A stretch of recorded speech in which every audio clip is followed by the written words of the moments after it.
months. So then they upped it to 20 kilometers a day, 5 days a week for 16 weeks, still no problems.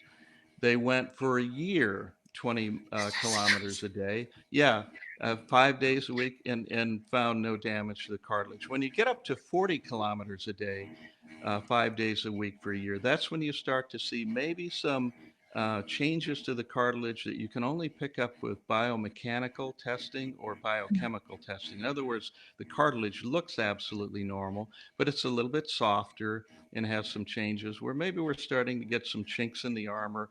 But that's a lot of exercise. That's That's a lot it. of exercise. Yeah, that's running like a marathon every single day for a year.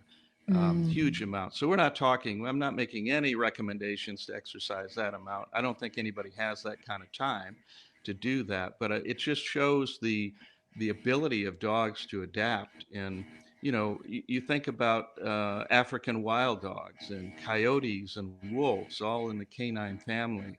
And these dogs are out running and playing and But developing they're strength developing and other coordination. skills as well, isn't it? It's not just all about the cartilage, it's about knowing where their legs are in space and time and coordination and balance. And Yeah, yeah. that's really important to accrue those skills too.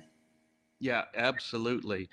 And, I work with some trainers of performance animals, search and rescue dogs, assistance dogs for owners with mobility problems, seeing eye dogs, that type of thing. Yeah. And they're having those dogs do a lot of that type of activity, balance, coordination, strength, because really you have to develop those at an early age, whether it's a person or whether it's a dog. Yeah. Um, in people, we reach our peak bone density in our early 20s and peak muscle mass in early 20s, and then it starts to go down from there.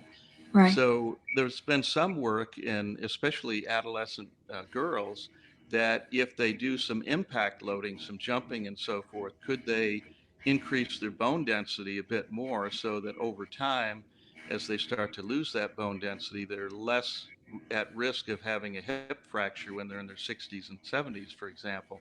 And a lot of that Yeah. research is